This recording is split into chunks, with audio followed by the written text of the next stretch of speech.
Yeah, the balancing is not easy. I was pretty lucky, but I would have to put her in her place. That was why I had that little discussion when we started. I said, I will now be in charge because your life is in my hands. And at this point, I know better. And so there'd be a few times where she did things, and I said, "You got to stop."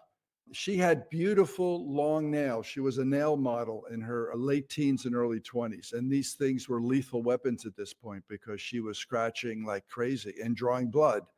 I had to trim those things, but boy, that was like giving up the crown jewels. I had to do a little bit at a time, but I had to be firm about it because but I again, we worked out a compromise. I said, "Okay, let me I'm just take a little bit off this day." And slowly but surely I got them down to, I guess, non-lethal length. But sometimes I had to be stern. There were a couple of moments that I'm not proud of, but again, she was like a stubborn little kid. I did all the cooking and cleaning and all the chores and all that business and taking care of all personal hygiene and all that business. And sometimes you don't get any appreciation. And so I cooked her dinner one night, and I always cooked really nice, healthy meals, and she refused to eat it. And she couldn't tell me why. She just shut down. That was part of her, I guess, depression rearing its ugly head. And so I said, listen, I do all this stuff for you. And I went down the list of all the things. And I said, you have to show some appreciation. I need you to keep up your strength. For your health, you need to keep up your strength. You need to eat that meal.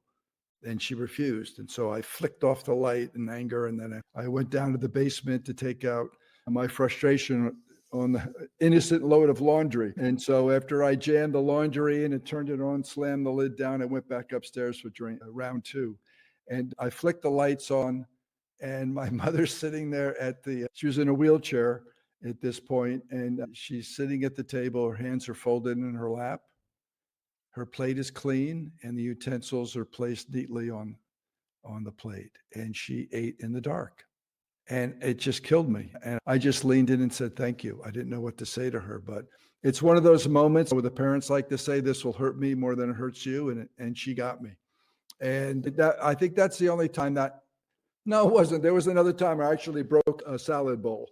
So yeah, that's where the stress relief comes through.